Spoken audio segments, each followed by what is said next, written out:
Mesdames et messieurs, bonjour. Merci de rester fidèles au programme de Walf. Bienvenue à votre émission Opinion. Opinion qui a le plaisir de recevoir exceptionnellement deux invités, Fadel Barro et Fou Malade du mouvement Y en a marre. Monsieur, bonjour. Bonjour. Et merci d'être venu. Fou Malade, vous êtes le directeur artistique du mouvement Y en a marre. Et Fadel Barro en est le coordonnateur. Le mouvement Y en a marre fête ses 3 ans, ce 31 janvier 2014. Alors, question préjudicielle destinée à Fadel Barro. Quelle évaluation faites-vous de votre engagement citoyen 3 ans après? Merci Pierre-Edouard. Je profite d'abord de l'occasion pour saluer les auditeurs et les téléspectateurs de Walfadjri.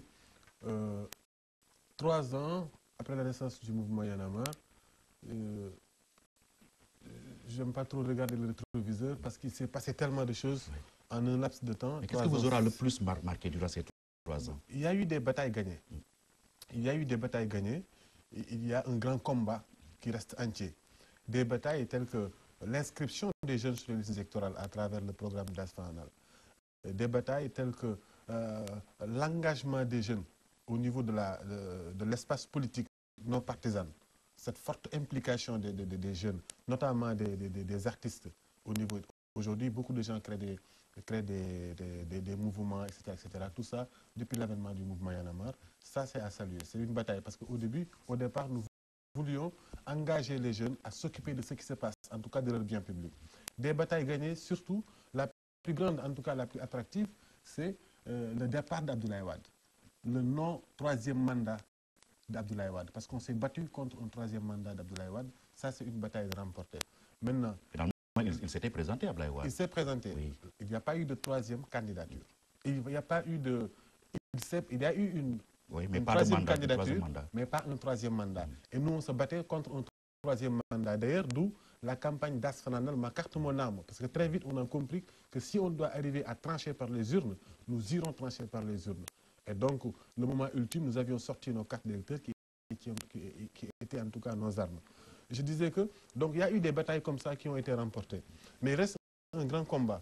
Et c'est le combat du nouveau type de Sénégalais. Parce que quand on s'est engagé dans la nuit du 15 au 16 janvier 2011 à créer le mouvement, on voulait aussi, en tout cas, favoriser, contribuer, en tout cas, fournir l'effort requis pour arriver à un changement de mentalité, un changement de comportement, arriver à un type de citoyenneté beaucoup plus active, beaucoup plus constructive, susceptible de porter les changements escomptés dans ce pays, parce que nous estimons que ça ne viendra pas des politiques, ça viendra des citoyens, et ce combat-là reste entier. Oui, Fou Malade. Verre à moitié vert ou à moitié vide ou à moitié plein pour Y en a marre? Nous ne pouvons pas peut-être, nous ne serons pas très prétentieux pour dire que le verre est plein, parce qu'il y a beaucoup de choses à faire encore.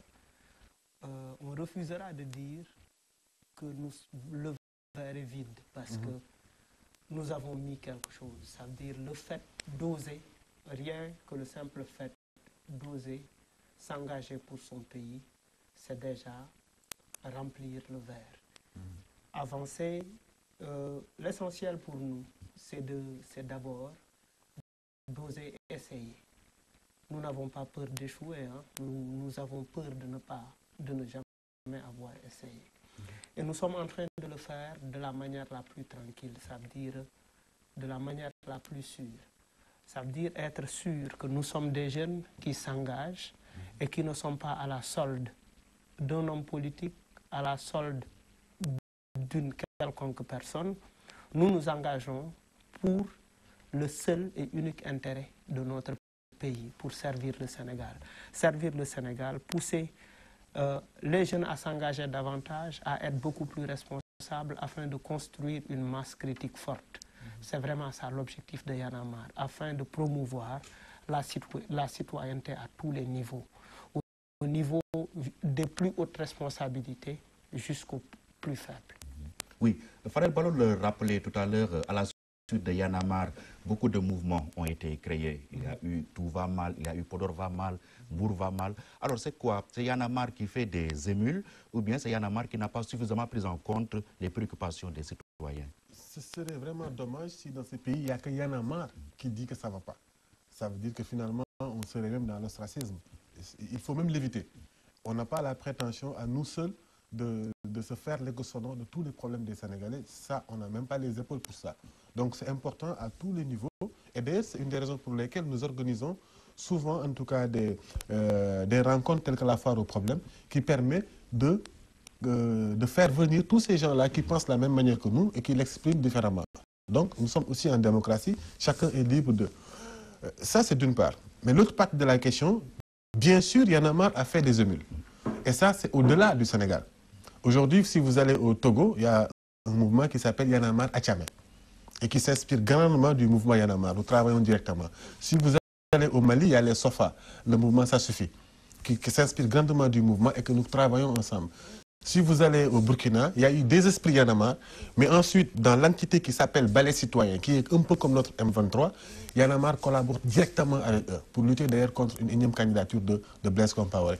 Et dans d'autres pays, aller jusqu'en... Voilà, dans plein d'autres pays, aller en Europe, il y a le Forum des esprits Y'en a marre d'Europe, partout, que ce soit des Sénégalais ou simplement des Africains, sont en train, à l'image du mouvement Y'en a marre, de monter des mouvements similaires, en tout cas, pour favoriser l'engagement des jeunes. Parce que je pense que si on doit avoir une satisfaction, c'est ce que Madame disait tout à l'heure, après 3 ans, c'est d'avoir été, en tout cas d'avoir créé un choc au niveau des jeunes pour qu'ils se disent à un certain moment, ce pays nous appartient, c'est à nous de le construire. Même si maintenant, comment le faire, et ça va demander beaucoup de temps, mais au moins, partout, à un certain moment, des jeunes se sont dit, ah, maintenant, on n'a plus le droit de laisser les seuls politiques s'occuper de notre bien public, à nous d'apporter notre pierre à l'édifice. Oui. Fou Malade, il est connu, l'homme ne vit pas que d'amour et d'eau fraîche. Concrètement, votre engagement citoyen, que vous a-t-il rapporté sur le plan de réussite personnelle? De manière personnelle, moi je dirais que quand je suis venu à Y'en a marre, parce que je ne suis pas quand même un des membres fondateurs, quand ils ont créé, je veux parler de Fadel, de Alun Sané et du groupe Kergui de Kaolack, quand ils ont créé le mouvement Y'en a marre, tout de suite, Tchad m'a appelé pour me dire le mouvement a été créé et je pense que ça peut t'intéresser parce que tu mènes le même combat, on partage les mêmes valeurs. Quand je suis venu, j'ai suivi très correctement, j'ai suivi et puis j'ai pris mes responsabilités dans le mouvement et tout de suite j'ai été choisi comme directeur artistique du mouvement. Et mon travail a beaucoup consisté à décliner avec les artistes du mouvement le contenu du mouvement. Le contenu, il fallait par exemple traduire ce que le mouvement disait en texte de rap, en musique, etc. Ce qui a valu la réalisation de l'hymne du mouvement, la réalisation de plusieurs singles de sensibilisation sur l'impunité, sur l'inscription sur les listes électorales, sur Dox ak Sa Gox pour pousser les populations à s'impliquer davantage. J'ai pris goût et tout de suite je me suis dit, j'avais quelque chose que je ne comprenais pas. Et dans mon quartier, à l'époque, on avait une association des acteurs du mouvement hip-hop de Guédiawaye. Et tout de suite, avec le mouvement, ça m'a permis de connaître du monde dans le privé, dans la politique, dans beaucoup d'autres secteurs. Donc ça m'a poussé vraiment à utiliser ces contacts pour vraiment pousser encore, me pousser à mieux m'investir dans la citoyenneté. Aujourd'hui, à Guédiawaye, nous avons mis en place un grand centre de formation et de réinsertion au métier des cultures urbaines. Et ça, si je n'étais pas peut-être dans Y'en a marre, je n'aurais pas l'opportunité d'avoir des contacts, de connaître des personnes et puis même de donner du contenu avec mon équipe à ce centre-là. Voilà. Monsieur, nous allons progresser un peu, Fadel Barro. Durant la première année de l'alternance version Macky Sall, beaucoup de Sénégalais se demandaient mais où est passé Y'en a marre? Tellement vous étiez en hibernation, on ne vous sentait pas trop sur le terrain. Qu'est-ce qui explique pourquoi vous êtes aujourd'hui subitement sorti de votre torpeur? Il n'y a pas eu de torpeur. Il y a eu simplement qu'un combat de 4 ans n'est pas un combat de 3 mois. Quand vous menez une stratégie, ce que vous élaborez sur 10 ans ne peut pas être la même chose que ce que vous élaborez sur 3 mois ou sur 11 mois. Ça, c'est d'une part. D'autre part, les Sénégalais se sont exprimés le 23 juin. D'abord, le 19 mars 2011, en voulant se réapproprier leur histoire, ils ont fêté l'anniversaire de l'alternance démocratique du 19 mars 2000, non pas dans le cadre des partis politiques, mais les citoyens se sont eux-mêmes exprimés. Vous vous rappelez, Sidi Lamine avait organisé à la place de l'Indépendance, Y'en a marre à la place de l'Obélisque, etc., etc.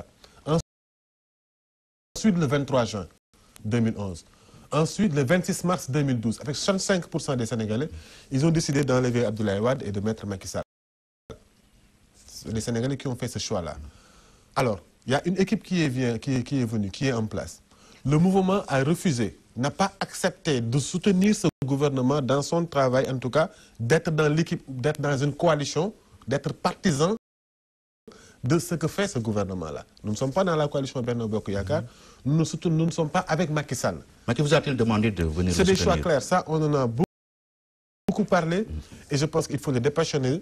Macky, quand il est arrivé au pouvoir, nous sommes allés le féliciter. Et par reconnaissance, puisqu'il était venu nous voir entre les deux tours, nous sommes allés le féliciter à notre tour. Il a reconnu que le mouvement a joué un rôle important dans cette alternance-là et il nous avait proposé de venir travailler avec lui. Nous avons estimé que nous avions un autre rôle à jouer au niveau des masses, au niveau du renforcement de la citoyenneté et que surtout de rester en sentinelle. Donc, Y'en a marre a fait le choix de ne pas être dans le gouvernement avec Macky Sall. Y'en a marre a fait le choix de rester à côté, de continuer à jouer son rôle. Mais ce rôle-là, qui a été joué pendant un moment de conjoncture de manière ponctuelle, devrait être organisé. On ne peut pas nous pardonner des erreurs du passé. On ne peut pas aussi non plus mener le combat de la même manière. Il fallait donc s'arrêter, construire un mouvement fort, s'implanter définitivement, regarder les concepts que nous développons, en faire une réalité organisationnelle sur le terrain et ensuite développer une panoplie d'activités qui nous permettaient de rendre pérenne notre combat. Parce que d'une part, il y a le combat de Y'en a marre, le yanamarisme comme l'expression d'un ras-le-bol qui se déploie dans la rue quand il le faut pour dire non. C'est important que ce pays garde intacte sa capacité d'indignation. Y'en a marre travaille à garder cette capacité d'indignation. On dit qu'on l'a perdu. Au Sénégal, on a perdu toute capacité d'indignation. Nous, on ne l'a pas perdu. Et je pense qu'il reste encore des Sénégalais valeureux qui gardent intacte cette capacité d'indignation. Tant que nous, en tout cas, en tant que mouvement Y'en a marre, nous n'avons que ça. Nous n'avons que ça. Nous ne sommes pas à l'Assemblée nationale. Nous n'avons pas des postes de députés. Nous n'avons pas des postes de direction ou de ministre. Nous n'avons absolument rien à préserver à part notre crédibilité. Et cette crédibilité dépend de notre capacité à garder cette capacité d'indignation. Oui. Ça, c'est d'une part. Et d'autre part, c'est important aussi que le mouvement sache faire autre chose que de contester. Quand nous parlons de nouveaux types de Sénégalais, c'est l'élan, c'est l'effort que nous fournissons pour améliorer les choses. Et nous étions dans ce combat-là à tout point de vue. Peut-être que les gens ont du torpeur. Mais quand il y a eu des inondations, vous avez vu Y'en a marre dans les gendarmeries, dans les écoles. Oui, mais le constat, il est là. Y'en a marre n'est pas une force de proposition, comme une force de proposition quand même. Vous êtes plus dans la contestation que dans la proposition. Ça, je pense que ça, c'est une mauvaise compréhension du mouvement. Nous n'avons pas... aussi, c'est important de souligner que nous ne sommes pas un parti politique quand même qui fait des propositions, qui a un projet de société en vue de conquérir le pouvoir. Mais en tant que les porte-parole d'une génération, nous pensons qu'il y a une certaine manière de faire pour régler certains problèmes. Et Y'en a marre, il travaille. Y'en a marre, par exemple, vous avez vu dans le cadre des chantiers du nouveau type de Sénégalais, à travers nos noyaux d'initiative, nous organisons les jeunes à essayer de donner une réponse. Parce qu'il ne faut pas que toute une jeunesse ne cherche que contester. Et dans Y'en a marre, il n'y a pas que des journalistes et des rappeurs, il y a des cadres, c'est des Sénégalais simplement qui sont là-dedans, de différentes formations, et qui ont des métiers variés. Et ça, c'est important que nous les mutualisons en vue d'essayer, à notre niveau, de contribuer. Parce que notre slogan de départ, c'est qu'on doit être utile à nos pays. Alors, être utile, ce n'est pas que contester et laisser les autres faire autre chose. Non. Donc, on est sur ces deux combats-là. C'est vrai qu'à un certain moment, les gens, puisqu'ils ne nous ont pas vus dans la rue brûler des pneus, ils pensent que même quand on parle, le premier anniversaire de Y'en a marre, nous avons fait un rassemblement que nous avons intitulé Digue Borla Gortia Wahja. La promesse est une dette.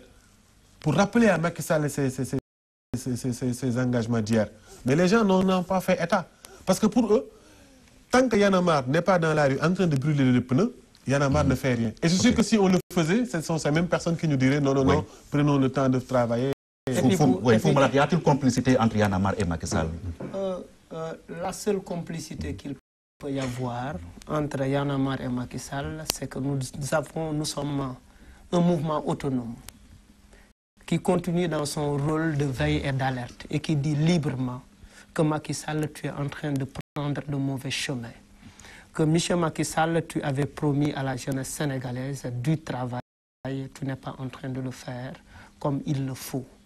Tu es en train peut-être de caser les jeunes qui appartiennent à l'APR ou bien les jeunes qui appartiennent à la coalition Benno Bokk Yakaar. Parce que quand on promet du travail à la jeunesse sénégalaise, c'est du travail sans distinction de parti, d'ethnie, etc., etc. Autre chose, nous sommes en train de dire à Macky Sall que la transhumance, nous sommes en train de dire à Macky Sall que nous sommes contre l'impunité, nous ne sommes pas d'accord avec la médiation pénale, nous ne sommes pas d'accord avec tout ce qui est en train d'être fait, nous ne sommes pas d'accord avec une certaine forme de négociation avec des gens qui ont été dans l'ancien système et qui doivent des explications au peuple sénégalais. Et quand vous dites que peut-être Y'en a marre n'est pas une force de proposition, Y'en a marre a installé pendant tout ce silence-là. Y'en a marre est en train de travailler un peu partout dans le Sénégal à installer l'Observatoire de la démocratie et de la bonne gouvernance intitulé Dox ak Sa Gox, qui est un mécanisme de contrôle citoyen pour quand même pousser les populations à comprendre c'est quoi le vote du budget, c'est quoi le code foncier, c'est quoi le code minier, etc., etc. Avec Oxfam, nous l'avons installé dans cette région. Nous allons l'installer dans les autres 7 régions dans les mois à venir. Nous sommes aussi en train, avec les jeunes, ça c'est avec l'appui de Oxfam. L'autre chose, c'est avec nos propres moyens, ça veut dire créer des noyaux d'initiative, observer dans un quartier comme Niatimbar où, par exemple, aujourd'hui, il y a le combat modulo Eumeu Sène. C'est beaucoup de lutteurs dans les banlieues. Et certainement, tous les lutteurs n'ont pas un combat chaque année. Donc, ces lutteurs-là, comment les organiser pour créer par exemple, une agence de sécurité pour qu'il y ait une sécurité de proximité dans les quartiers, etc., etc. Comment voir avec les charretiers du quartier le ramassage des ordures, etc., etc., pour que les populations s'engagent davantage à s'approprier du bien public. Ça, c'est un travail très important que le mouvement est en train d'abattre. Maintenant, le spectacle intéresse la presse. Maintenant, tout ce qui est citoyen, peut-être, je ne dis pas que ça n'intéresse pas. Le 18 janvier dernier, le mouvement Y'en a marre s'est déployé grâce à l'aide, grâce à un appui venu des Sénégalais, un appui de 5 000 € venu des Sénégalais qui sont de la France, des Sénégalais travailleurs de France de Bordeaux. C'était de l'argent destiné aux inondations. Nous avait peut-être même demandé d'acheter des couvertures. On a dit non, on n'achète pas avec cet argent des couvertures. On va peut-être aller à l'école Thierno Salif Ndongo, qui est une école en zone inondée. Il y a la cantine scolaire qu'il faut réhabiliter. Il faut mettre du pain dans ces cantines scolaires. Il faut réhabiliter le bloc sanitaire, etc., etc. On l'a fait avec les parents d'élèves, on l'a fait avec les populations. Ça, c'est la première étape. La prochaine étape, peut-être, c'est le 31 janvier, avec le mouvement se met ensemble. On invite tout le mouvement pour discuter de la gouvernance même interne du mouvement, de la démocratie interne du mouvement. Après, il y aura une 3e étape par rapport à l'anniversaire qui va parler de la foire aux problèmes, plus un concert qui permettra aux artistes de s'exprimer. Ok. Fadel Barro, lorsque vous mettiez sur place ce mouvement Y'en a marre en 2011, votre Y'en a marre était un Y'en a marre constitutionnel. C'était contre la candidature, la 3e candidature du président Abdoulaye Wade. Aujourd'hui, le même débat se pose, mais en d'autres termes. Macky avait promis de ramener son mandat à 5 ans. Est-ce que, fidèle à vos principes, vous allez lui dire « touche pas à ma constitution ». Vous avez été élu président sur la base d'une constitution qui limite votre mandat à 7 ans. Il ne faut surtout pas dire à Macky Sall « ne touche pas à ma constitution ». Parce que s'il ne touche pas à la constitution, il va faire 7 ans. Oui. Il ne faut pas lui dire ça. Mais la constitution prime sur Macky Sall de toutes les façons. Oui, en fait, mais je pense que la constitution aujourd'hui lui permet de faire 7 ans. Mais lui ne peut pas faire 7 ans. Il ne peut pas faire 7 ans parce que simplement, j'ai l'habitude toujours de commencer par le 23 juin. Le peuple qui s'est exprimé le 23 juin, le peuple qui s'est exprimé le 26 mars 2012, avec 65% de la population, attend de lui des ruptures. Et les ruptures ne peuvent pas commencer en mettant la chemise, une chemise qu'on a déjà jetée. La chemise que les Sénégalais ne veulent plus voir chez son leader, chez son président, c'est du wak-waket. Macky Sall ne peut pas le faire. Aujourd'hui, le débat est posé. Nous, Y en a marre ne veut même pas en parler. Vous savez pourquoi? Parce que jusqu'à la preuve du contraire, nous estimons que Macky Sall a dit qu'il va faire 5 ans, il va faire 5 ans. Oui, sauf que là, il faudra bientôt 2 ans et c'est le maître total autour de la question. C'est ça qui est dommage. Oui. C'est ça qui est dommage et nous l'avons dénoncé.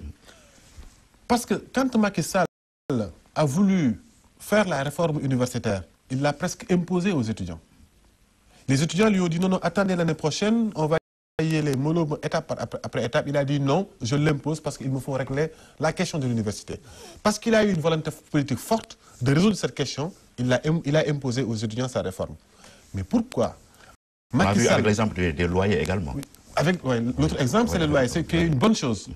Quand il a voulu montrer au peuple qu'il se soucie en tout cas de la cherté de la vie, il a fait, et c'est une volonté politique forte. Aujourd'hui, tout le monde le salue.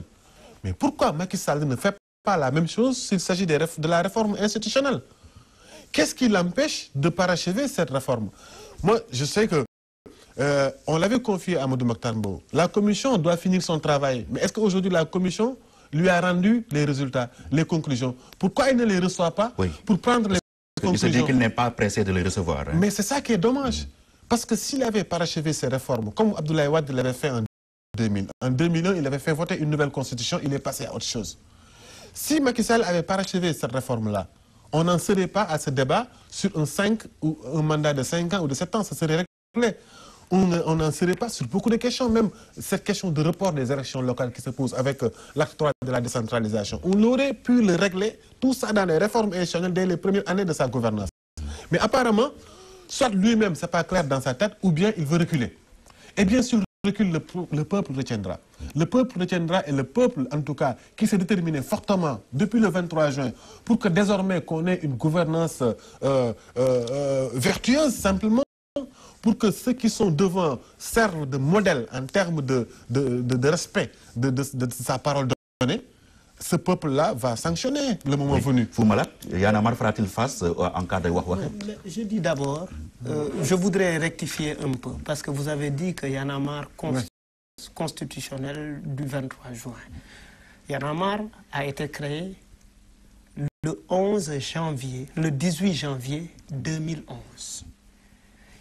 Et la première déclaration de Y'en a marre a dit qu'il faut intéresser les Sénégalais à la gestion de la chose publique.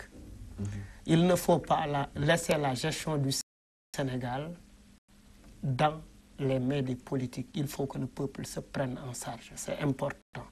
Placer les citoyens au cœur du processus de décision, c'est quand même important. On avait dit, il y en a marre de l'injustice, il y en a marre de l'impunité, il y en a marre des coupures, il y en a marre, il y en a marre, il y en a marre. De moi-même. Donc, il y en a marre même de moi-même, ce qui nous a amené au nouveau type de Sénégalais. Il est sûr que quand Macky Sall touchera la Constitution, quand Macky Sall essayera de tripatouiller la Constitution représente pour nous, citoyens sénégalais, ce que le Coran représente pour un musulman, ce que la Bible représente. Oui, mais ce que là, vous l'invitez à toucher la Constitution, parce qu'il ne peut pas réduire son mandat tant qu'il n'aura pas touché la Constitution. De toute façon, jusque-là, nous savons que les populations, pour la plupart, ont voté pour Macky, parce que Macky a dit que son mandat, c'est 5 ans. Si c'est l'eau, c'est un peu amusé en faisant de jeunes changes, en disant, oui, oui, mandat 7 ans, mandat 7 ans, etc. C'est la voix de son maître. Oui, mais de toute façon, les ficelles. nous, pour nous, notre interlocuteur, ce n'est pas ces gens-là. Notre véritable interlocuteur, c'est ce président de la République qui, entre les deux tours, est venu au QG du mouvement Y en a marre, qui nous a répété qu'il va faire 5 ans.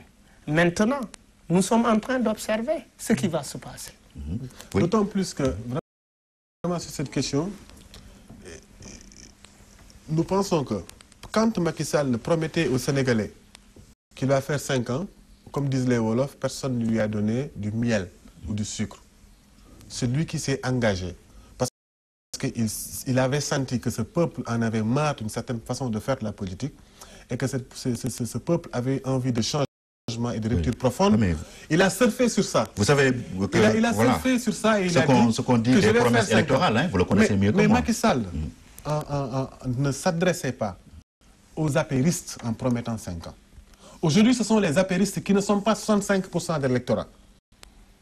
Ce sont les apéristes qui lui disent oui, monsieur le président, vous n'avez pas le droit de faire 5 ans. Vous n'avez pas le droit de faire 5 ans, vous allez faire 7 ans. Alors que les Sénégalais qui ont voté massivement pour Macky Sall, eux lui demandent de faire 5 ans.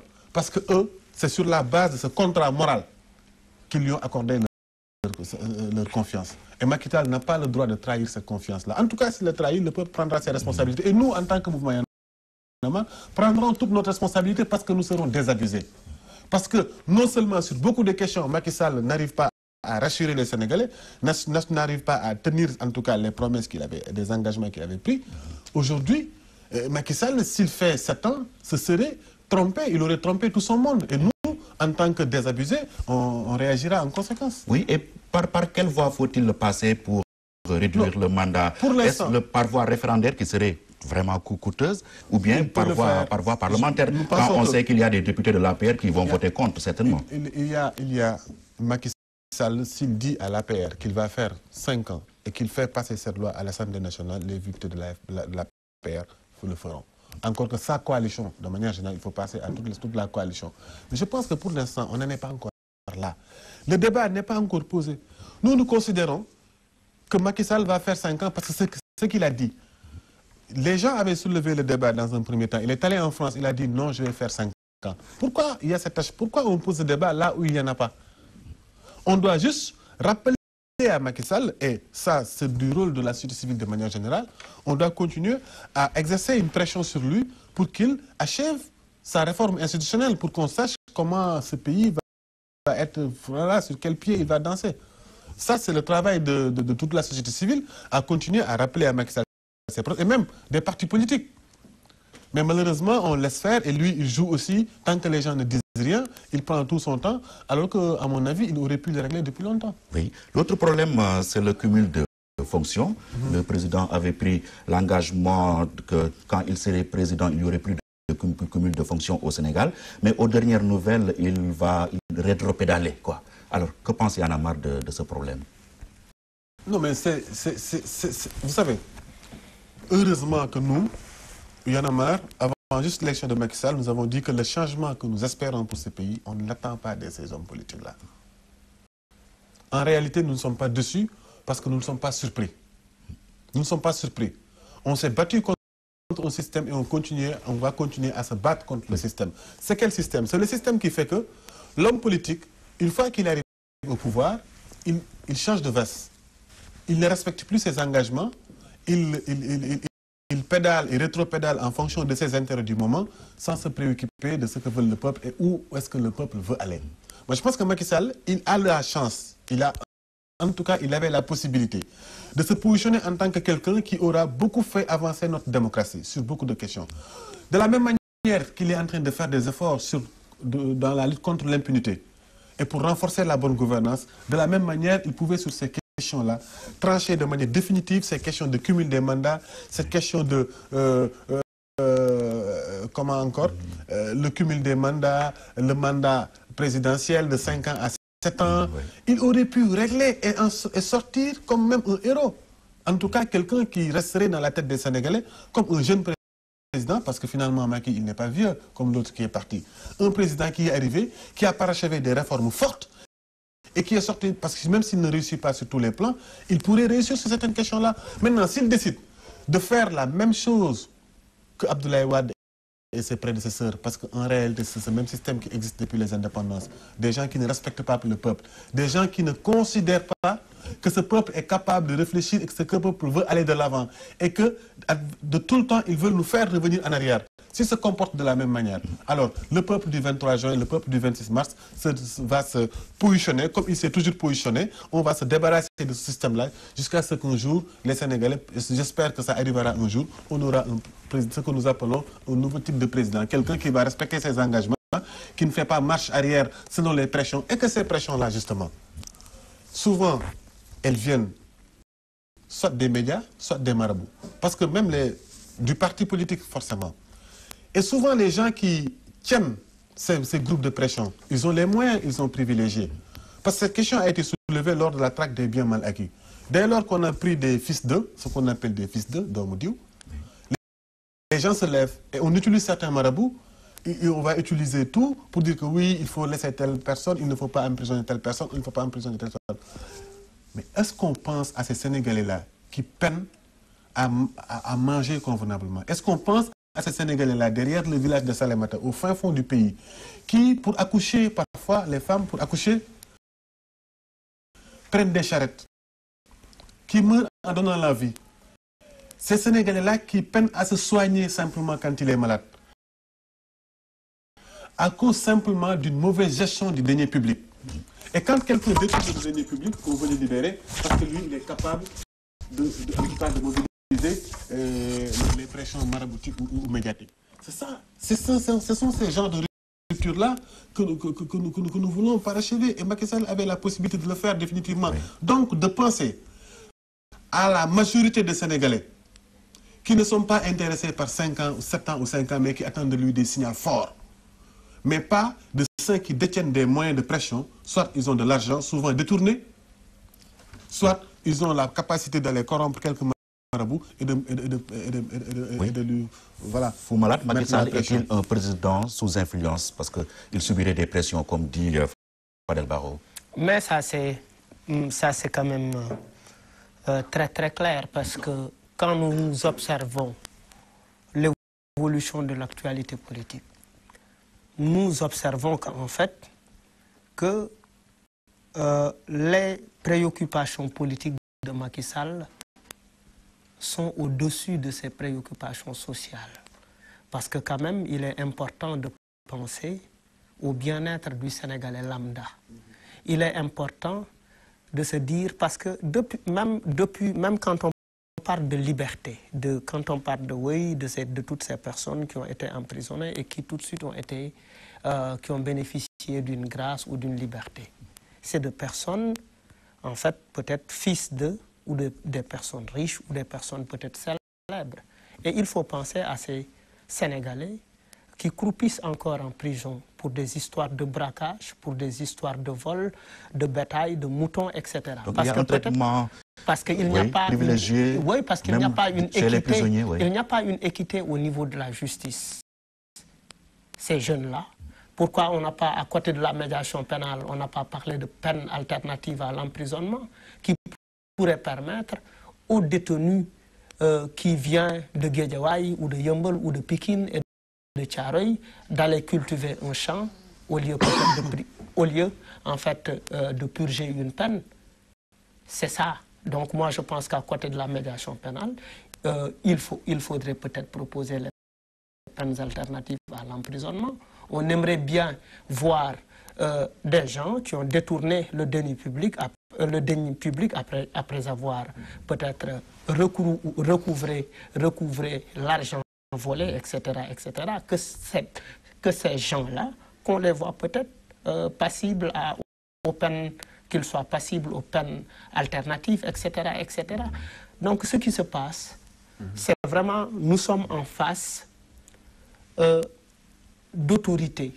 Je ne parle pas, même, je n'ai pas envie d'utiliser autorité parce que l'autorité, c'est vraiment la rigueur. Nous n'avons pas des autorités. Ah oui.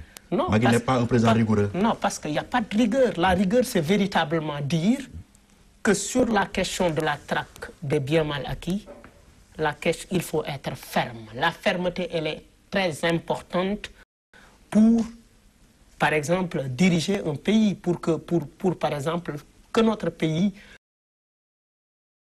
se tienne debout.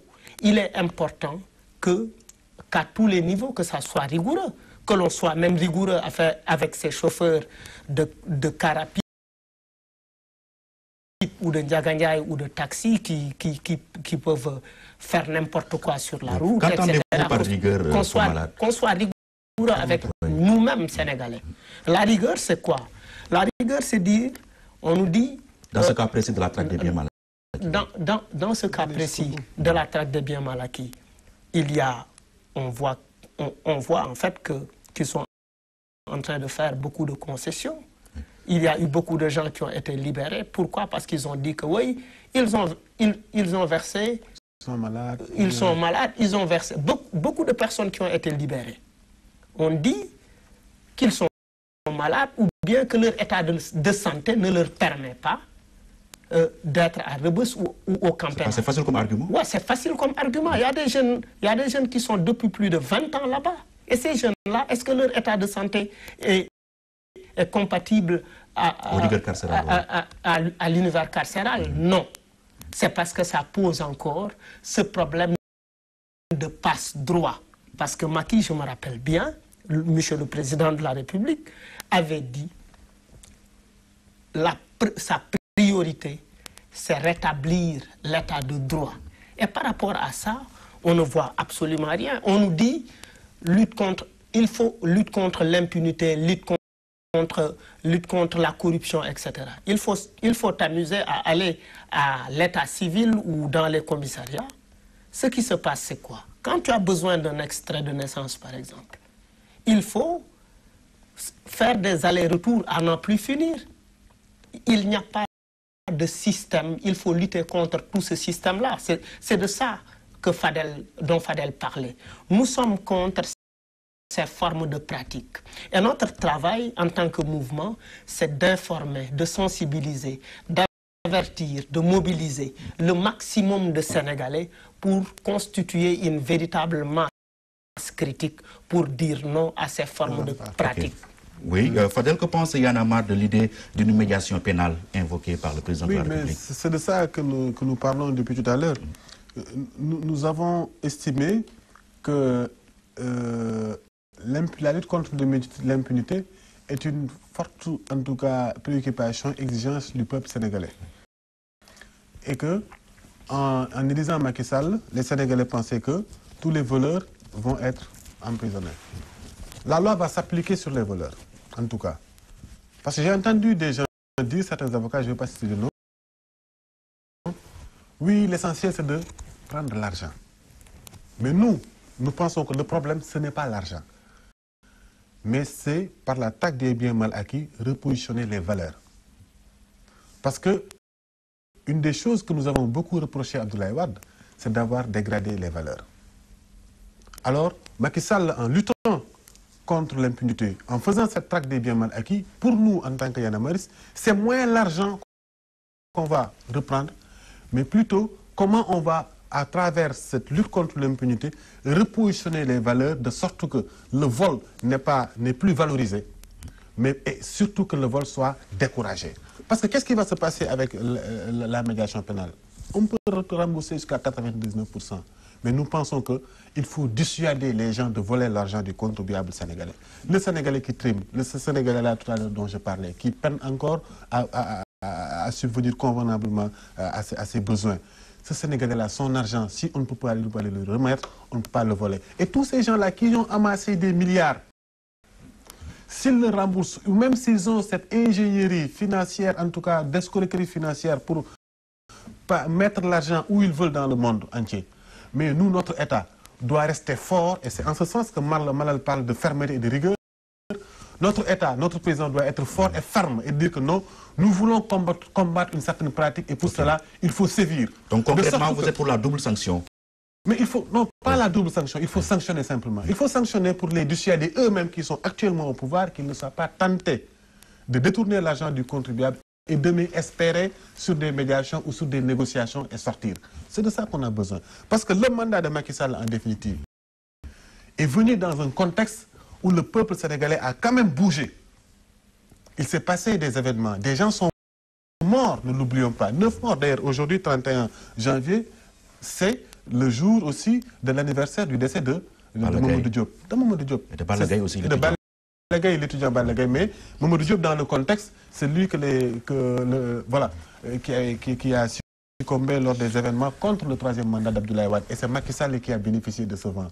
Le sacrifice des Sénégalais qui sont morts, Macky Sall doit le rendre en termes de pratique de gouvernance. Et cela c'est de cette rigueur et de cette fermeté-là qu'on parle. C'est comment faire pour repositionner les valeurs, non pas continuer à faire ce mas-là, ce tripatouillage, ce mas-là. Nous avons cette fâcheuse habitude, nous, Sénégalais, de contourner, de négocier certaines choses, certains virages, et ça fait que nous continuons à avoir les mêmes problèmes ad vitam aeternam. Ok.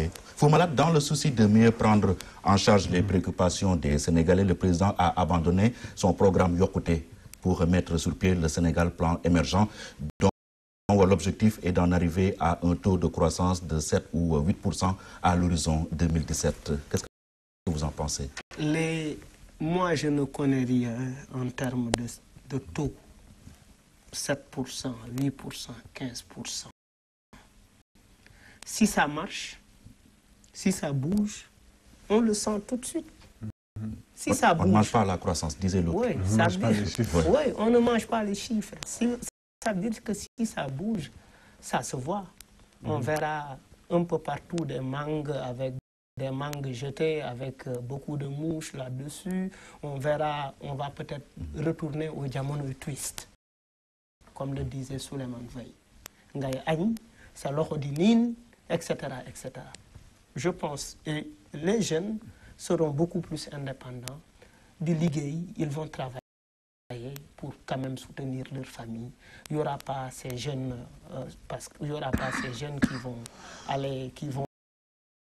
dont le rêve sera peut-être d'aller réussir en Europe, etc., etc. C'est ça la véritable croissance.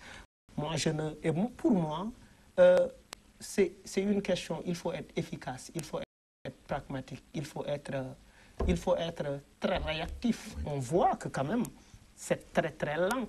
C'est très très lent. Et on nous avait promis d'accélérer la cadence. Mais rien n'accélère. Ça veut dire on roule à reculons. C'est effectivement ça. On marche à reculons Canaries. C'est comme ça, quoi. Ça veut dire, je veux dire, le plus important aujourd'hui, c'est de poser des actes forts. Et puis aussi de ne pas uniquement écouter ceux qui sont dans l'arsenal, dans l'attelage gouvernemental. Les Sénégalais qui ont envie de développer ce pays, ils sont un peu partout. Il ne faut pas privilégier les gens qui appartiennent qui se réclament de l'idéologie de Benno Bokk Yakaar ou de l'APR. Il faut écouter les Sénégalais de tous bords. Oui, sauf que là, Fadel, on nous avait présenté le programme de New York comme un programme achevé, voilà, qui pourrait être sous-tendre le développement de notre pays. Moins de 2 ans après, on l'abandonne pour amener autre chose. Non seulement il y a une tergiversation, oui, on l'a dit d'ailleurs, je pense que lors de l'an 2 de Y'en a marre, le grand rassemblement que nous avions organisé et intitulé Digabor la Gorche Wahdia, la promesse est une dette, avait rappelé ça, avait déploré l'absence de visibilité dans la politique de Macky Sall, l'absence de politique claire de développement, d'un projet clair. Parce que Yoonu Yokkouté n'en était pas une en réalité. Yoonu Yokkouté n'a jamais défini les bases d'un développement clair et lisible par tous les acteurs. Nous l'avons déploré et nous avions aussi déploré surtout le fait qu'il n'y a pas eu de diagnostic. Si Macky Sall a tergiversé jusque-là, si après l'avoir élu, on se rend compte qu'il n'avait pas d'idéal, parce que c'est de ça qu'il s'agit, il n'y avait pas de vision claire dans sa tête, que voilà sur quel pied je vais asseoir ma politique, avec qui je vais composer et comment je vais le composer pour arriver à tel résultat dans un certain nombre d'années. C'est ça. Oui. Macky Sall, devant cette absence, on s'est rendu compte que finalement, il n'avait pas d'idéal parce que quand il est arrivé, il a commencé à chercher. Oui. C'est ça qui est dommage dans un premier temps. Ensuite, il n'a pas fait de diagnostic. Est-ce que Macky a fait l'état des lieux, un diagnostic clair, pour dire clairement aux Sénégalais, bon, voilà où est-ce que j'ai trouvé mon pays. Le pays, quand vous me l'avez confié. Vous en parlez de véhicules volés, de tableaux d'art. Ils ont parlé, oui, c'était pour amuser la galerie. On nous a parlé de tableaux volés, de véhicules. D'ailleurs, on ne sait pas où sont ces voitures jusqu'à présent. Et souvent, malheureusement, on ne suit pas les dossiers. Il n'y a pas de transparence sur cette question-là. Il y a le ministre des Finances de l'époque qui disait que les caisses de l'État étaient vides. Ça, c'est au moins une sorte d'inventaire. Mais non, mais ce n'est pas comme ça. C'est pas comme ça qu'on s'adresse à son peuple par médias interposés et dire que voilà, les caisses de l'État sont vides. Non, ça ne se passe pas comme ça, je suis désolé. On aurait pu lui dire, voilà, on a trouvé le pays sur tel secteur, tel secteur, tel secteur, tel secteur, voilà l'état du pays. Et à partir de ça, à partir de cette situation, nous allons développer une telle politique pour arriver à un tel résultat. Si nous, Macky Sall, nous avait présenté d'emblée ce schéma-là, mais des citoyens comme nous, qui ne sont mûs que par l'intérêt du Sénégal, on se serait engagé et dire que oui, voilà, Monsieur le Président, nous allons prendre tel chantier pour arriver, comme les Sénégalais sont en train de le faire, quand il a dit que je vais baisser le coût du loyer. Vous avez vu, beaucoup de Sénégalais se sont proposés pour aller vérifier l'effectivité de cette baisse.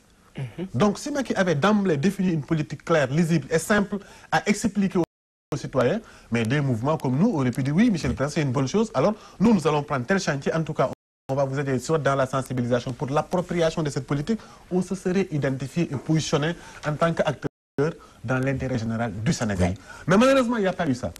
Il n'y a pas eu ça parce que certainement Macky Sall se sent comptable de ce qui s'est passé sous Wade, qu'il n'a pas dit clairement aux Sénégalais là où est-ce qu'il a trouvé le pays. Ça, c'est pour. Ensuite, 1 an, 2 ans après, il vient nous dire oui, j'abandonne mon plan de Yonou Yokouté, je vais faire le plan Sénégal émergent, qui est une pâle copie du plan Gabon émergent. Et ce qui est dommage dans cette histoire, c'est quoi? C'est qu'on a fait appel à l'expertise étrangère. Au moment où il y a un cabinet sénégalais, je ne vais pas faire la promotion, je ne vais même pas dire le nom, il y a un cabinet sénégalais qui est concurrent de ce cabinet américain et qui est un cabinet sénégalais qui est en train de développer des politiques de développement partout en Afrique, dont le Gabon, où ils l'ont appelé Gabon émergent. Donc ils sont allés prendre l'autre expertise qui va aller copier ce qu'un Sénégalais est en train de faire ailleurs et qu'il a appelé politique Sénégal émergent. Je dis, même dans le slogan, ils auraient pu être beaucoup plus créatifs en trouvant un mot slogan Wolof, peut-être, ou Bambara, ou Serer, en tout cas très choc. On l'a fait avec le Yonou Yokouté, ça n'a pas donné grand-chose.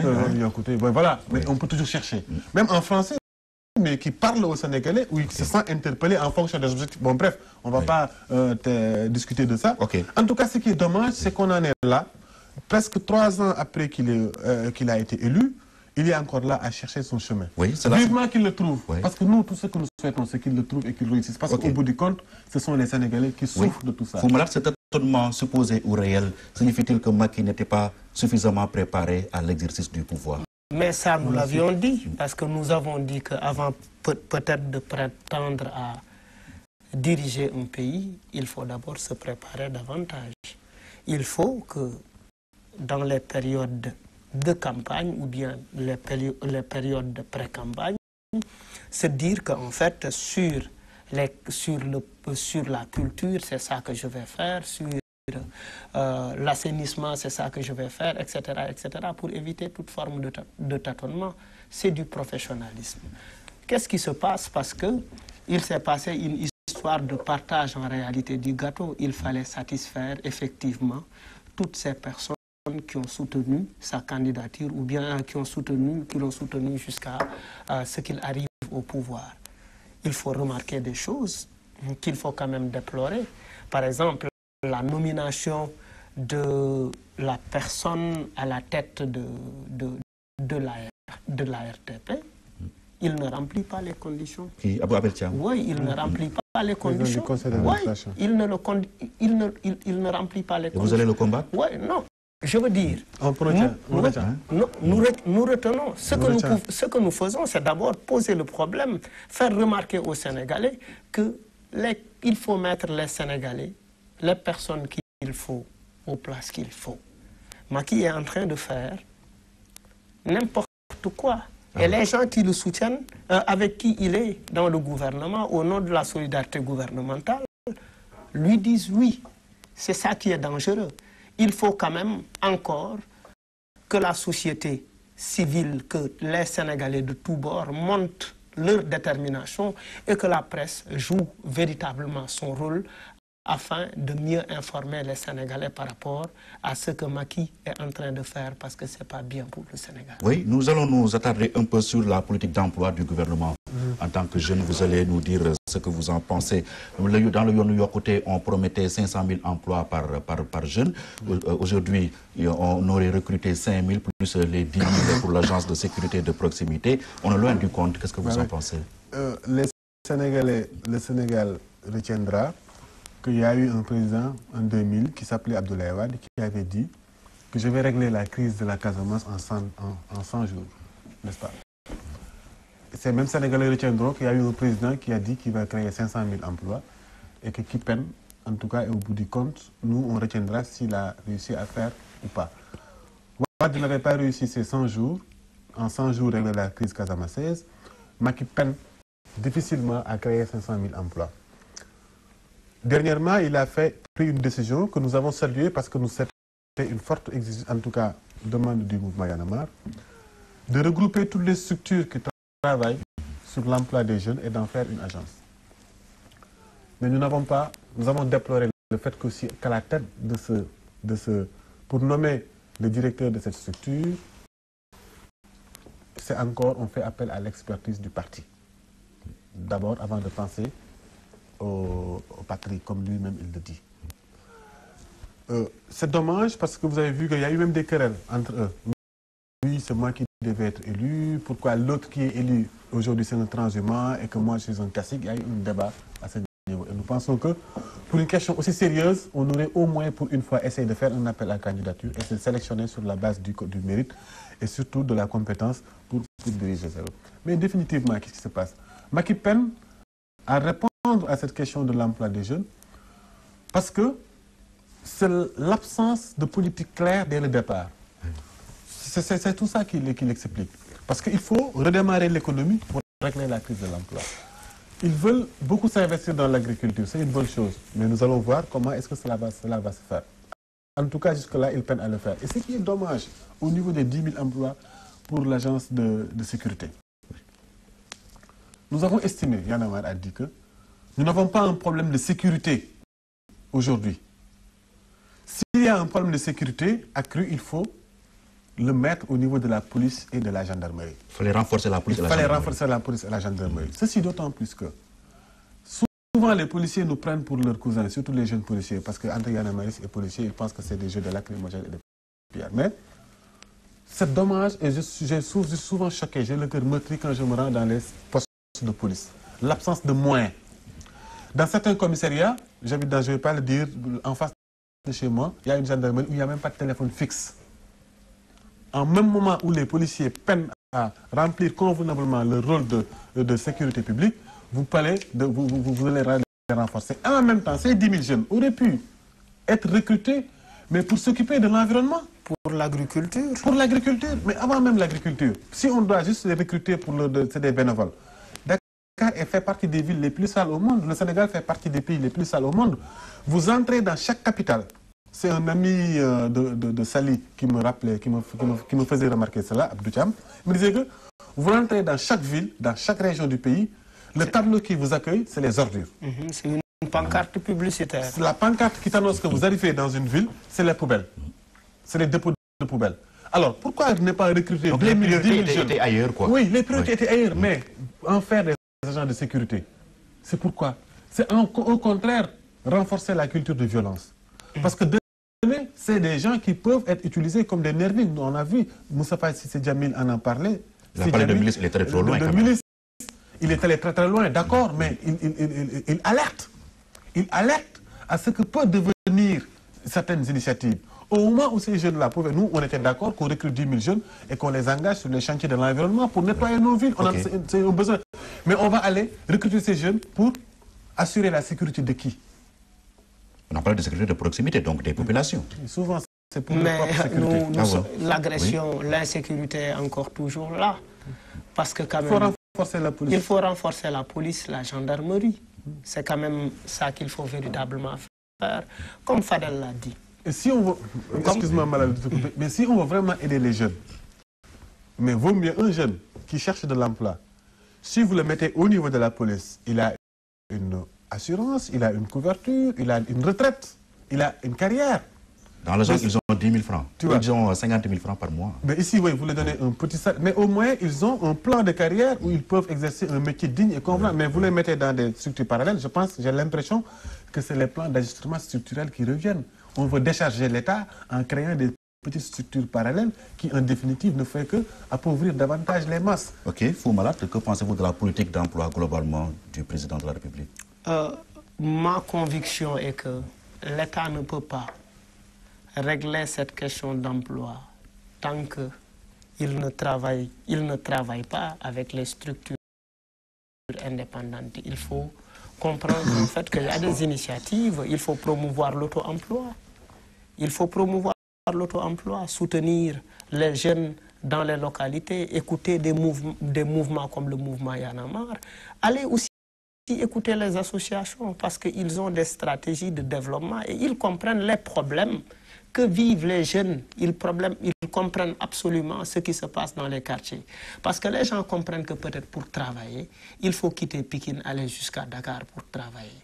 Ou quitter Dakar, aller jusqu'à Richard Toll pour travailler. On peut travailler dans son propre quartier. Ça dépend des concepts. Et ces concepts-là, moi, je pense qu'il faut beaucoup écouter les associations de quartier, les organisations, les mouvements citoyens pour vraiment réussir cette politique. Oui, mais c'est rapidement, le temps est presque fini. Cette semaine, une étude a révélé que 62% des organisations de la société civile sont corrompues. Y en a marre, se sent-il impliqué dans ce lot? On ne se sent pas du tout visé. On ne se sent pas du tout visé, encore que nous sommes un mouvement qui se définit de la société civile, mais sans pour autant assumer cette casquette de société civile qui est finalement de la bureaucratie. Vous n'êtes pas subventionné par l'État? Non, du tout. On n'est pas subventionné du tout par l'État. Et vous auriez été subventionné? Non. On aurait bien aimé travailler, par exemple, nous avons nos chantiers, et parmi nos chantiers, parmi les noyaux d'initiative, et surtout les noyaux de l'agriculture, ce qu'on fait dans l'agriculture, ce serait bien qu'il y ait des partenariats privés-publics pour voir comment l'État, dans le cadre des subventions allouées aux jeunes, nos jeunes qui sont encadrés aujourd'hui à faire du maraîchage, à faire de l'agriculture sur la vallée, au moins, on aurait bien aimé. Mais nous sommes dans un contexte où, si vous travaillez avec l'État, vous travaillez plus avec l'homme politique qu'avec l'appareil État. Et dans ces conditions-là, nous, comme on est très frileux, on a préféré se garder de prendre. Et qui sont vos bailleurs? Nous travaillons actuellement avec Oxfam. Oxfam qui nous accompagne dans le cadre du projet de l'Observatoire de la démocratie et de la bonne gouvernance d'Oxagor. Parce que Oxfam nous a soutenus sur les 7 régions du Sénégal. Nous espérons, parce que c'est en cours, nous espérons travailler avec Open Society sur les 7 autres régions et même l'USAID avec dans le programme PACE avec les parlementaires. Donc nous commençons, les bailleurs commencent à faire confiance à Y en a marre et nous commençons à développer, mais tout ça est encore à l'état vraiment embryonnaire, on négocie. Mais cette question de corruption de la société civile, moi je suis journaliste, je ne suis pas très surpris. Parce que la société civile n'est pas ex nihilo. La société civile n'est pas une entité à part dans notre société. C'est à l'image de notre société de manière générale qui est aujourd'hui malheureusement corrompue. C'est le Sénégalais qui, malheureusement aujourd'hui, on doit s'interroger. La société civile ne veut pas être un groupe à part qui est déconnecté, non. Nous sommes tous dans le système et que le Sénégalais, malheureusement, et c'est pour ça que nous avons appelé de tous notre vœu l'émergence d'un nouveau type de Sénégalais pour rompre avec ces pratiques-là. Oui, Fou Malade, le pouvoir actuel est-il en train de phagocyter la société civile quand on voit les Alutines, les Penabao et autres qui sont maintenant dedans, dans l'appareil étatique? La chose que je sais est que du temps de Diouf, quand Abdoulaye Wade est entré dans le gouvernement, il n'a pas réussi à changer, il n'a réussi à changer absolument rien dans le gouvernement. Quand aussi les partis de la gauche ont travaillé avec Wade, quels que soient leurs principes, quels que soient leurs idéaux, quelles que soient leurs ambitions et leurs convictions, ils n'ont pas réussi à changer quoi que ce soit. C'est ce que je disais tout à l'heure. quand tu es dans le gouvernement, tu es obligé de dire au nom de la solidarité gouvernementale, tu es obligé de taire un certain nombre de choses que tu aurais peut-être si tu étais dans... On est beaucoup plus libre. On est beaucoup plus autonome, ça veut dire ça ferme la bouche, c'est une histoire de main liée, parce qu'on fait partie du système. Ça veut dire on est dans le système, on ne peut pas critiquer dans le système quand on est acteur dans le système. Donc c'est pourquoi Y en a marre a fait le choix d'être autonome, de choisir son autonomie, son indépendance pour travailler de manière libre. Voilà. Mesdames et messieurs, c'est la fin de ce... Oui, Fadel, si vous avez quelque chose à ajouter. Non, je voulais juste dire le temps est fini, ouais. Ouais, sur cette question, hein, ils ont fait leur choix. Chaque Sénégalais est libre de faire son choix, mais je pense que le plus important, ce sont ces Sénégalais-là qui restent dans la société civile et qui se battent pour améliorer les choses. D'autres, ils sont là-dedans, ils estiment que c'est à l'intérieur qu'ils peuvent le changer, c'est leur choix, c'est de leur responsabilité. Mais nous, on préfère parler de ces gens qui sont là, les Mamadou Mbodj, de tous ces jeunes qui sont pas là-dedans et qui continuent de se battre. Voilà. Mesdames et messieurs, c'est la fin de cette émission qui recevait Fou Malade, directeur artistique de Y en a marre, et Fadel Barro, qui est le coordonnateur du mouvement Y en a marre. Le prétexte de cette invitation exceptionnelle, c'est le 3e anniversaire du mouvement. D'ailleurs, nous vous souhaitons un joyeux anniversaire. Et nous vous invitons tous à venir au Louma Diafé Diafé qui va se tenir à la place de l'Obélisque. Voilà, merci. Mesdames et messieurs, merci d'avoir suivi cette émission. Rendez-vous dimanche prochain. Au revoir.